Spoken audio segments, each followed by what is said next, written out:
ਵਾਹਿਗੁਰੂ ਜੀ। ਇਹ ਸੋਹਿਲਾ ਸ਼ਬਦ ਸੁਹਾਵਾ, ਸ਼ਬਦੋ ਸੁਹਾਵਾ ਸਦਾ ਸੋਹਿਲਾ। ਸਤਿਗੁਰੂ ਸੁਣਾਇਆ ਇਹ ਤਿਨ ਕੈ ਮਨ ਵਸਿਆ, ਜਿਨ ਧੁਰੋਂ ਲਿਖਿਆ ਆਇਆ। ਇੱਕ ਫਿਰਹਿ ਕਨੇਰੇ ਕਰਹਿ ਗੱਲਾਂ, ਗੱਲੀ ਕਿਨੈ ਨਾ ਪਾਇਆ। ਕਹੈ ਨਾਨਕ ਸ਼ਬਦ ਸੋਹਿਲਾ, ਸਤਿਗੁਰੂ ਸੁਣਾਇਆ। ਵਾਹਿਗੁਰੂ ਜੀ ਕਾ ਖਾਲਸਾ, ਵਾਹਿਗੁਰੂ ਜੀ ਕੀ ਫਤਿਹ। ਗੁਰੂ ਪਿਆਰੇ, ਗੁਰੂ ਸਵਾਰੇ ਸਤ ਸੰਗੀ ਜਨੋ, ਸਤਿਗੁਰ ਦੀ ਅਪਾਰ ਮਿਹਰਾਮਤ ਬਖਸ਼ਿਸ਼ ਦੇ ਸਦਕਾ ਚੱਲ ਰਹੀ ਲੜੀਵਾਰ ਆਨੰਦ ਸਾਹਿਬ ਦੀ ਪਾਵਨ ਗੁਰਬਾਣੀ ਅੰਦਰ 15 ਪੌੜੀਆਂ ਦੀ ਵਿਚਾਰ ਆਪਾਂ ਕਰ ਚੁੱਕੇ ਹਾਂ। ਅੱਜ 16 ਨੰਬਰ ਪੌੜੀ ਦੇ ਅੰਦਰ ਸਤਿਗੁਰੂ ਜੀ ਰਹਿਮਤ ਕਰ ਰਹੇ ਨੇ, ਉਸੇ ਲੜੀ ਨੂੰ ਅਗਾਂਹ ਤੋਰਦਿਆਂ ਹੋਇਆਂ ਕਿ ਹੇ ਮੇਰੇ ਮਾਲਕਾ, ਜਿਵੇਂ ਤੂੰ ਮੈਨੂੰ ਚਲਾਉਣਾ ਚਾਹੁੰਦਾ ਹੈ, ਮੈਂ ਉਵੇਂ ਹੀ ਤੇਰੇ ਹੁਕਮ ਦੇ ਵਿੱਚ ਚੱਲਣ ਦੇ ਲਈ ਤਿਆਰ ਹਾਂ। ਜਿਵੇਂ ਪਿੱਛੇ ਪੌੜੀ ਦੇ ਵਿੱਚ ਆਪਾਂ ਪੜ੍ਹ ਚੁੱਕੇ ਹਾਂ ਕਿ ਹੇ ਮੇਰੇ ਮਾਲਕਾ, ਜਿਵੇਂ ਤੂੰ ਮੈਨੂੰ ਚਲਾਉਣਾ ਚਾਹੁੰਦਾ, ਮੈਂ ਉਵੇਂ ਹੀ ਚੱਲਣ ਵਿੱਚ ਰਾਜੀ ਹਾਂ। ਜਿਉਂ ਤੂੰ ਚਲਾਏ ਤਿਮ ਚੱਲਹਿ ਸੁਆਮੀ, ਹੋਰ ਕਿਆ ਜਾਣਾ ਗੁਣ ਤੇਰੇ। ਵੀ ਜਿਵੇਂ ਤੂੰ ਸਾਨੂੰ ਚਲਾਉਣਾ ਚਾਹੁੰਦਾ, ਅਸੀਂ ਉਵੇਂ ਚੱਲਣ ਦੇ ਲਈ ਤਿਆਰ ਹਾਂ। ਉਵੇਂ ਚੱਲਣ ਦਾ ਭਾਵ ਆਪਾਂ ਪਿਛਲੀ ਵਾਰ ਵੀ ਅਰਜ਼ ਕੀਤੀ ਸੀ ਕਿ ਉਵੇਂ ਚੱਲਣ ਦਾ ਮਤਲਬ ਇਹ ਨਹੀਂ ਹੈ, ਅਸੀਂ ਇਹਦੇ ਅਰਥ ਕਰ ਰਹੇ ਹਾਂ ਵੀ ਜਿਵੇਂ ਉਹ ਚਲਾ ਰਿਹਾ ਅਸੀਂ ਉਵੇਂ ਚੱਲ ਰਹੇ ਹਾਂ। ਵੀ ਜੇ ਉਹ ਸਾਨੂੰ ਨਸ਼ੇ ਅਸੀਂ ਪੀ ਰਹੇ ਹਾਂ ਤੇ ਉਹ ਮੇਰਾ ਮਾਲਕ ਪਿਆ ਰਿਹਾ ਹੈ, ਨਹੀਂ, ਗੁਰਬਾਣੀ ਨੇ ਇਹ ਅਰਥ ਨਹੀਂ ਕੀਤੇ। ਅੱਜ ਹੁਣ ਉਸੇ ਲੜੀ ਨੂੰ ਕਿ ਕਿਸੇ ਦੇ ਮਨ ਵਿੱਚ ਕੋਈ ਉਲਝਣ ਨਾ ਰਹਿ ਜਾਵੇ, ਕੋਈ ਮਨ ਵਿੱਚ ਭੁਲੇਖਾ ਨਾ ਲੈ ਕੇ ਬੈਠ ਜਾਵੇ ਵੀ ਚੱਲਣ ਦਾ ਮਤਲਬ ਕੀ ਹੈ। ਅੱਜ ਉਸ ਚੱਲਣ ਦੀ ਗੱਲ ਨੂੰ ਸਮਝਾਇਆ ਏ ਵੀ ਭਲਿਆ ਚੱਲਣਾ ਕਿਵੇਂ ਹੈ, ਕਿਵੇਂ ਮੇਰਾ ਮਾਲਕ ਚਲਾਉਂਦਾ ਹੈ ਤੇ ਅਸੀਂ ਚੱਲਣਾ ਹੈ। ਉਹ ਗੱਲ ਕਰ ਰਹੇ ਨੇ, ਇਹ ਸੋਹਿਲਾ ਸ਼ਬਦ ਸੁਹਾਵਾ। ਇਹ ਜਿਹੜਾ ਸ਼ਬਦ ਹੈ, ਸੋਹਣਾ ਆਤਮਿਕ ਆਨੰਦ ਦੇਣ ਵਾਲਾ ਗੀਤ। ਸੋਹਿਲੇ ਦਾ ਭਾਵ ਅਸੀਂ ਜਦੋਂ ਇਹ ਗੁਰਬਾਣੀ ਵਿੱਚ ਕੀਰਤਨ ਸੋਹਿਲਾ ਤੁਸੀਂ ਕਹਿੰਦੇ ਹੋ, ਵੈਸੇ ਕੀਰਤਨ ਸੋਹਿਲਾ ਗੁਰਬਾਣੀ ਦਾ ਸਲੇਖ ਨਹੀਂ ਹੈ। ਇਹ ਮੈਂ ਤਾਂ ਅਰਜ਼ ਕਰ ਰਿਹਾ ਕਿਉਂਕਿ ਗੁਰੂ ਗ੍ਰੰਥ ਸਾਹਿਬ ਦੇ ਅੰਦਰ ਜਦੋਂ ਅਸੀਂ ਬਾਣੀ ਪੜ੍ਹਦੇ ਹਾਂ ਤੇ ਉੱਥੇ ਸੋਹਿਲਾ ਨਾਮ ਹੈ, ਜਿਹਨੂੰ ਅਸੀਂ ਸਤਿਕਾਰ ਨਾਲ ਸੋਹਿਲਾ ਸਾਹਿਬ ਕਹਿ ਸਕਦੇ ਹਾਂ। ਕੀਰਤਨ ਪਤਾ ਨਹੀਂ ਕਿਵੇਂ ਨਾਮ ਨਾਲ ਜੁੜਿਆ ਹੋਇਆ ਹੈ। ਕੀਰਤਨ ਸੋਹਿਲਾ ਬਾਣੀ ਦਾ ਨਾਮ ਨਹੀਂ ਹੈ, ਬਾਣੀ ਦਾ ਨਾਮ ਸੋਹਿਲਾ ਹੈ। ਸੋਹਿਲੇ ਦਾ ਅਰਥ ਹੈ ਖੁਸ਼ੀ ਦਾ ਗੀਤ। ਸਾਹਿਬ ਸ਼ੁਰੂਆਤ ਉੱਥੇ ਕਰਦੇ ਨੇ, ਜੈ ਘਰ ਕੀਰਤ ਆਖੀਐ, ਕਰਤੇ ਕਾ ਹੋਏ ਵਿਚਾਰੋ। ਜਿਸ ਘਰ ਦੇ ਅੰਦਰ ਉਸ ਕਰਤੇ ਦੀ ਭਾਵ ਅਕਾਲ ਪੁਰਖ ਦੀ ਕੀਰਤੀ ਕਹੀ ਜਾਂਦੀ ਹੈ, ਉਹਦੀ ਵਿਚਾਰ ਹੁੰਦੀ ਹੈ। ਤਿਤ ਘਰ ਗਾਵੋ ਸੋਹਿਲਾ, ਸਿਵਰਿਓ ਸਿਰਜਣਹਾਰੋ। ਉਸ ਘਰ ਦੇ ਵਿੱਚ ਜਾ ਕੇ ਖੁਸ਼ੀ ਦੇ ਗੀਤ ਗਾਉਣੇ ਚੰਗੇ ਨੇ। ਖੁਸ਼ੀ ਦਾ ਗੀਤ ਕਿਹੜਾ ਹੈ? ਅੰਮ੍ਰਿਤ ਬਾਣੀ ਹਰ ਹਰ ਤੇਰੀ, ਸੁਣ ਸੁਣ ਹੋਵੇ ਪਰਮਗਤ ਮੇਰੀ। ਜਲਨ ਬੁਝੀ ਸ਼ੀਤਲ ਹੋਏ ਮਨੁਆ, ਸਤਿਗੁਰ ਕਾ ਦਰਸ਼ਨ ਪਾਏ ਜੀਓ। ਜਿਹੜੀ ਬਾਣੀ ਅੰਦਰ ਦੇ ਵਿਕਾਰ, ਅੰਦਰ ਦੀ ਤ੍ਰਿਸ਼ਨਾ ਅਗਨ ਜਿਹੜੀ ਉਹਨੂੰ ਠੰਡਿਆ ਕਰ ਦੇਵੇ, ਇਹ ਗੁਰਬਾਣੀ ਹੀ ਇੱਕ ਐਸਾ ਵਸੀਲਾ ਏ ਜਿਹਦੇ ਬਾਰੇ ਸਾਹਿਬ ਕਹਿ ਰਹੇ ਨੇ ਵੀ ਇਹ ਅਕਾਲ ਪੁਰਖ ਦਾ ਜੋ ਸ਼ਬਦ ਹੈ, ਗੁਰਬਾਣੀ ਹੈ, ਜਿਹਨੂੰ ਗੁਰੂ ਨਾਨਕ ਸਾਹਿਬ ਮਹਾਰਾਜ ਵੀ ਕਹਿੰਦੇ ਨੇ, ਜੈਸੀ ਮੈਂ ਆਵੈ ਖਸਮ ਕੀ ਬਾਣੀ, ਤੈਸੜਾ ਕਰੀ ਗਿਆਨ ਵੇ ਲਾਲੋ। ਇਹ ਗਿਆਨ ਉਹ ਹੈ, ਇਹ ਬਾਣੀ ਉਹ ਹੈ ਜਿਹੜੀ ਮੇਰੇ ਮਾਲਕ ਦੇ ਘਰੋਂ ਆਉਂਦੀ ਹੈ, ਜਾਂ ਜਿਹਨੂੰ ਅਸੀਂ ਪੜ੍ਹਦੇ ਹਾਂ, ਹਉ ਆਪੋ ਬੋਲ ਨਾ ਜਾਣਦਾ, ਮੈਂ ਕਹਿਆ ਸਭ ਹੁਕਮਾਓ ਜੀਓ। ਹਰ ਭਗਤ ਖਜ਼ਾਨਾ ਬਖਸ਼ਿਆ, ਸਤਿਗੁਰ ਕੀਆ ਪਸਾਓ। ਜੀ ਮੈਂ ਉਹ ਚੀਜ਼ ਕਹੀ ਹੈ ਜਿਹੜੀ ਅਕਾਲ ਪੁਰਖ ਦੇ ਹੁਕਮ ਦੇ ਵਿੱਚ ਹੈ, ਜਿਹੜੀ ਬਾਣੀ ਰੱਬੀ ਘਰ ਦੇ ਉੱਤੋਂ ਆਈ ਹੋਈ ਹੈ। ये बाणी अकाल पुरख परमेश्वर दे घर दे विचों आई हुई है। अकाल पुरख दे घर दा ये गीत है। इसे करके साहब ने कहा सी लोक जाने ये गीत है, ये तो ब्रह्म विचार, ये गीत नहीं है, ये रब्बी घर दियां गल्लां ने। अज साहब उसे गल नूं समझा रहे ने भी असी चलना किवें है। चलना उवें है जिवें सानू गुरबाणी चलाउंदी है। हालांकि असी गुरबाणी मुताबक ज़्यादा चल के खुश नहीं हुंदे, क्योंकि सतगुर साडे हर काम दे विच इंटरफेयर करते हैं। हर काम दे विच असी वेखना की है, असी खाना की है, असी सुनना की है, असी कपड़ा केड़ा पहनना है, असी किवें दा कारोबार करना है, किवें दा मन परचावा करना है। ते अजकल दे बच्चे ते माँ प्यो की गल मनण लई तैयार नहीं हुंदे। माँ प्यो छोटी जी गल कोई कह देवे ते कई बार बच्चे कह दिंदे ने ये साडी अपनी लाइफ है, तुसी साडी लाइफ दे विच दखल अंदाजी ना करो। ते गुरु ते साडे हर काम दे विच दखल अंदाजी करदा है। गुरु हर काम दे विच दखल अंदाजी करदा है। इसे करके साहब ने कहा सी ज्यों तू सानू चलाउना है असी उवें चलण लई तैयार हाँ। ते उवें चलण दा मतलब अज सतगुरु सानू अगली पौड़ी विच समझा रहे ने। भलिओ उवें चलण दा मतलब है ये सोहिला शब्द सुहावा, शब्दो सुहावा सदा सोहिला सतगुरु सुनाया। सानू गुरु ने ये सोहिला सुनाया है, गुरु ने सुनाया है। ते जिहड़ी गल गुरु ने सुनाई है वो गल जे असी मनण दे लई तैयार नहीं हुंदे, जे वो गल मनण लई तैयार नहीं हुंदे ते असी किवें कह सकदे हैं कि असी उवें ही चलण दे विच राजी हाँ जिवें मेरा मालक चलाउंदा है। क्योंकि गुरु दे अंदर आप मेरे मालक दा शब्द गुरु दे अंदर उन्हें प्रगटाया। सतगुर उहदे विच मेरे मालक ने अपना शब्द रखिया है। गुर मैं आप समोए शब्द वरताया। गुरु दे विच अपना आप समा के अकाल पुरख परमेश्वर जी ने शब्द दा जिहड़ा लंगर लाया, शब्द वरताया है। ते वो शब्द जदों रब्बी रहमत दे नाल वरत रहा है ते इहदा मतलब वो शब्द है जे शब्द दे विच मेरे मालक दा भाणा है। भाणा मतलब जो अकाल पुरख नूं चंगा लगदा है वो गुरबाणी विच सानू डिटेल विच समझाया गया है।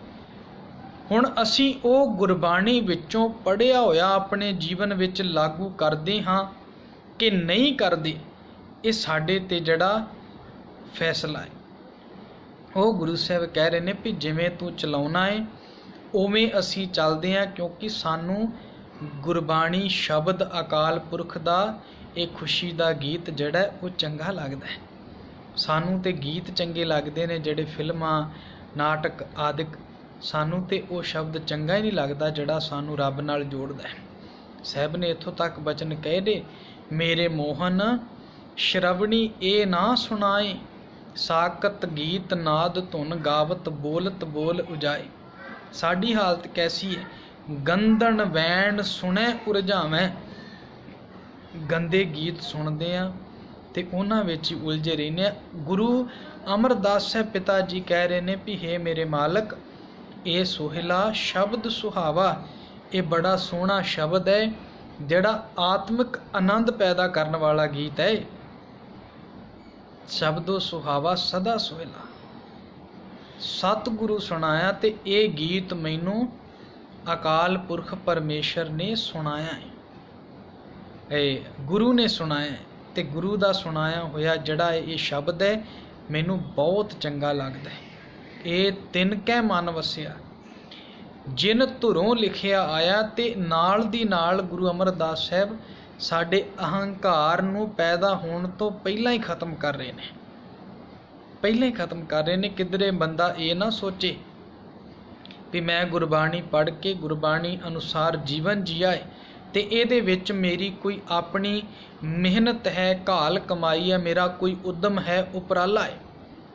गुरु अमरदास साहब कह रहे लगे भलिया जे जीवन विच कोई प्राप्ति कर भी लई है, गुरु की बाणी ने तैनू समझाया है, तू समझ गया है, समझ के जीवन विच कमा लिया है ते भागां वाला है। ये समझ ये अकाल पुरख दी तेरे ते किरपा हुई है, तेरे ते किरपा हुई है।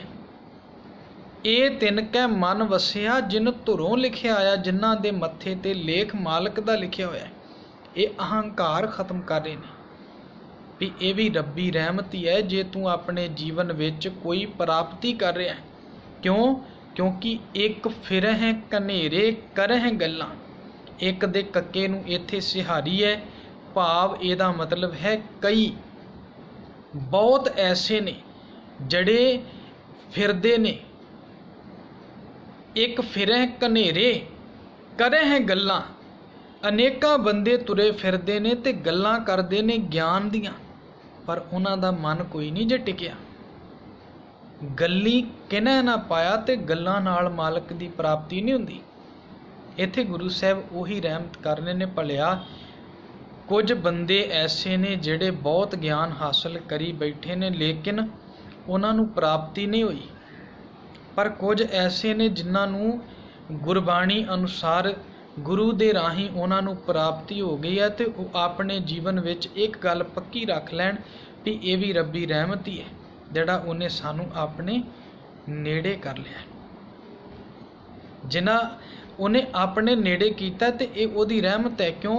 क्योंकि गुरबाणी वार वार कहती है, दात है दात रखी हाथ आपने, जिस भावै तिस देई। उन्हें अपने हथ विच ये दात रखी हुई है, जिवें ओनू पाउंदा है ओनू वो दिंदा है, जिहड़ा मनुख ओनू चंगा लग जाता है। दात है दात रखी हथ आपने, जिस भावै तिस दे, उन्हां नू वो दिंदा है। दाती साहिब संदियां क्या चलै तिस नाल, ये दातां साहिब दियां ने ते साहिब दे नाल कोई जोर नहीं मनुख दा चलदा। एक जा गंदे ना लहन, एक ना सुत्तियां दे उठाल। एक जगंदे भाव अपने आप नू सोचते ने भी असी सेवा भी करते हैं, असी सिमरन भी करते हैं। जगंदे का मतलब ये नहीं एक जाग रहा एक सौ रहा है, ਇਹਦਾ मतलब एक अपने मन विच जागृति रख के बैठे ने भी असी सेवा कर रहे हैं, असी सिमरन कर रहे हैं, असी बाणी पढ़ रहे हैं, असी रब्बी हुक्म मन रहे हैं तो सानू प्राप्ति होवेगी होवेगी। साहब कहते कई बार बंदा ये सोच के कर रहा होंदा तो उन्होंने नहीं मिलती, तो कई वो मन विच बिल्कुल भी नहीं रखते तो सेवा सिमरन बाणी पढ़ते जीवन जिउंदे ने, उन्होंने मालक अचानचक आण के दातां दे दिंदा है।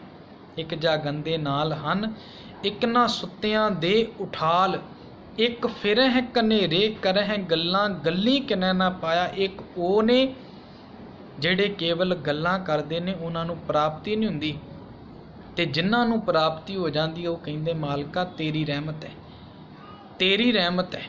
कहे नानक शब्द सोहिला सतगुरु सुनाए। ये शब्द जड़ा है खुशी का, ये अकाल पुरख परमेश्वर की किरपा नाल गुरु ने सानू सुनाया है। हुण इस बाणी विचों असी प्राप्ति की करते हैं तो साडे उत्ते है ना। भाई गुरदास साहब जी का एक कबित कह के मैं समाप्ति करांगा। उन्होंने गुरबाणी दी उथे जो विचों सानू प्राप्ति होनी चाहिए सी उहदे बाबत बड़ी डिटेल दे नाल समझाया है कि मनुख अपनी उद्यम नाल प्राप्त कर सकदा, उदां प्राप्ति भी नहीं होनी। साडा हालत किहो जिहा है उन्होंने बयान किया भी मान लो समुंदर है, समुंदर दे विच किन्ने खजाने पे ने, मोती है, हीरे ने, जवाहरात ने, बहुत कुछ पिया है, पर मनुख खलोता है समुंदर दे किनारे दे उत्ते। समुंदर दे किनारे उत्ते खलोता मनुख कदी समुंदर विचले गहने, हीरे, मोती, कीमती वस्तुआं प्राप्त नहीं कर सकदा।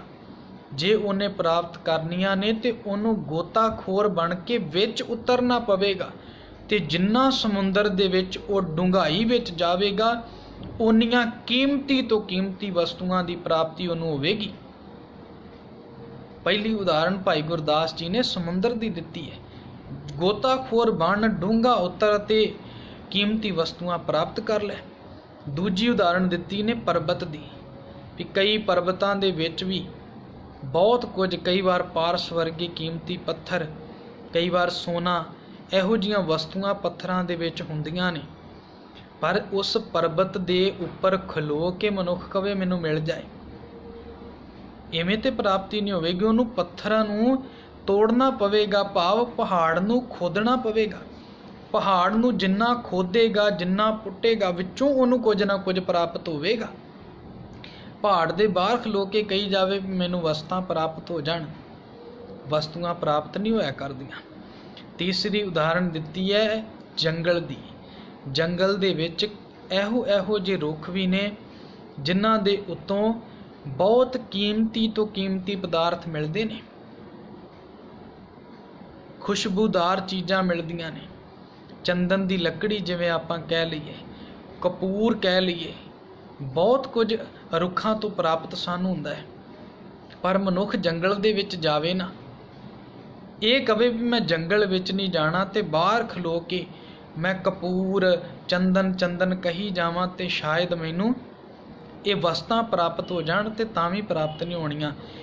समुंदर विच उतरना पवेगा तां चीज़ां मिलणगीआं, पर्बत नूं पुट्टना पवेगा, तोड़ना पवेगा, विचों खोदना पवेगा तां चीज़ां मिलणगीआं। जंगल दे विच जा के लकड़ां दी पछाण करनी पवेगी तां ये कीमती वस्तुआं मिलणगीआं।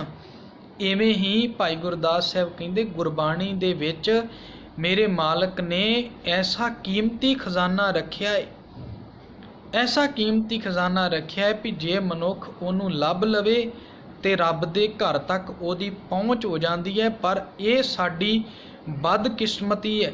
गुरबाणी अगे मत्थे टेकदियां, पैसे रखदियां, परिक्रमा करदियां, चौर साहब करदियां, रुमाले पाउने बहुत आ पर रुमाला चुक्कण वाला असीं कदी नहीं बने। रुमाला चुक के देखांगे, गुरबाणी विचों दर्शन करांगे, पढ़ांगे, समझांगे ते बहुत कुछ सोझी पवेगी।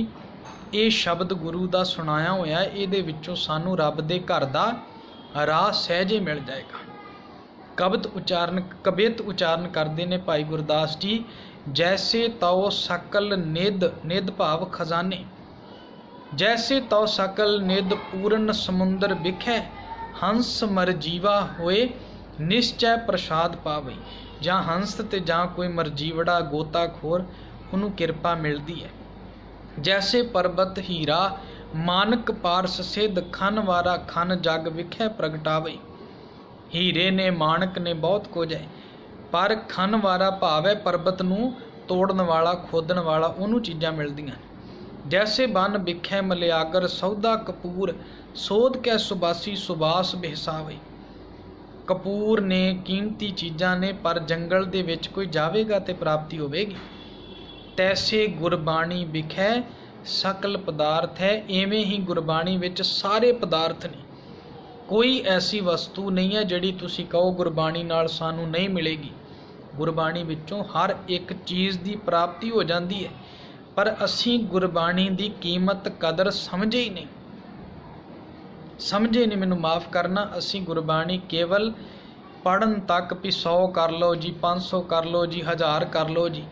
गुरु ने तो कदी भी नहीं सी कहा भी तू गिणतियां दे चक्करां च पै जाए कि तू 100 पाठ। असीं की कीता, असीं अपने पुराने ਸਿੰਘਾਂ ਦੇ ਨਾਲ जोड़ दिता भी वो रोज़ाना 100 पाठ करते सी, रोज़ाना 200 करते सी, कि साडे वर्गे कहण भी वो इन्ने जीवन वाले जे करते सी ते कुछ ना कुछ तो हुंदा होवेगा। कहानियां जोड़ देनियां उहदे नाल संगत नूं गुमराह कीता भी किधरे बाणी ना पढ़ लैण। बाणी पढ़ लैणगे तो इन्हां नूं समझ लग जाएगी। जे समझ लग गई साडे ते डेरे बंद हो गए ना, सानू मत्था कौन टेकेगा। लोकी साडे पैर धो के पानी पींदे ने, भावें असीं बाथरूम दे विचों ही क्यों ना आए हुए। साडी इत्थों तक मत मारी गई है। बंदियां दे पैर धो के असीं उन्हां दा पानी पी जा रहे हैं। असीं कहने जी ये अमृत बन गया। याद रखण, अमृत कलगीधर पिता ने 5 प्यारियां नूं भी उदों दिता सी जदों गुरबाणी नाल तैयार होया सी, ना कि पैर धो के पियाए सी। असीं गुरबाणी तो दूर होने जा रहे हैं तो सानू जो कोई दसदा सी वो मनण नूं तैयार हो जाने। तैसे गुरबाणी बिखै सकल पदार्थ है, जोई जोई खोजै सोई सोई निप जावे। जिहड़ा खोजेगा प्राप्त ते उहनूं होना है। गुरबाणी खोज तो बिना नहीं प्राप्त हुंदी, खोज दे नाल होनी है। ये नहीं है भी जिवें असी खंड खंड कही जाइए तो शायद साडा मूँह मिठा हो जाना है। मूँह मिठा करन दे लई खंड कहण दी लोड़ नहीं, खंड खाण दी लोड़ है। खंड खाण दी लोड़ है। भाई गुरदास साहब यही गल कहिंदे ने भी ये खांड खांड कहे जेबा ना स्वाद मीठो आवे। खंड खंड कहण दे नाल जेबा नूं स्वाद मिठे दा नहीं आ जाना, ਉਹਦੇ ਲਈ ਤੈਨੂੰ खाना पएगा। गुरबाणी दे विच बहुत कुछ है, बहुत कुछ है, क्या गल नहीं बननी। गुरबाणी पढ़ के समझनी पवेगी, जीवन किरदार घड़ना पवेगा। असीं ਉਹ ਕਰਨ ਲਈ ਤਿਆਰ नहीं, होर जिन्ने पखंड साडे कोलों करवा लो ਅਸੀਂ ਉਹ ਕਰਨ ਲਈ ਤਿਆਰ ਹਾਂ। ਡੇਰੇਦਾਰ ਇਸੇ ਕਰਕੇ ਪਖੰਡੀ ਕਰਵਾਉਂਦੇ ਨੇ, ਬਾਣੀ ਸਮਝਾਉਣ ਦੀ ਗੱਲ ਉਹ ਕਰਦੇ ਹੀ ਕੋਈ ਨਹੀਂ। ਇਸ ਕਰਕੇ ਸਤਿਗੁਰੂ ਅੱਜ ਕਹਿ ਰਹੇ ਨੇ ਵੀ ਸ਼ਬਦ ਗੁਰੂ ਨੇ ਸੁਣਾਇਆ ਹੈ ਤੇ ਮੈਂ ਉਹਦੇ ਅਨੁਸਾਰ ਜੀਵਨ ਵਿੱਚ ਚੱਲਦਾ ਤੇ ਮੈਨੂੰ ਪ੍ਰਾਪਤੀ ਹੁੰਦੀ ਹੈ। ਇਹ ਬੇਨਤੀਆਂ ਪ੍ਰਵਾਨ ਕਰਨੀਆਂ ਹੋਈਆਂ, ਭੁੱਲਾਂ ਬਖਸ਼ ਲੈਣੀਆਂ। ਕੱਲ ਰੋਜ਼ ਆਪਾਂ ਅਗਲੀ ਪੌੜੀ ਦੀ ਵਿਚਾਰ ਕਰਾਂਗੇ। ਫਤਿਹ ਬੁਲਾਓ। ਵਾਹਿਗੁਰੂ ਜੀ ਕਾ ਖਾਲਸਾ, ਵਾਹਿਗੁਰੂ ਜੀ ਕੀ ਫਤਿਹ।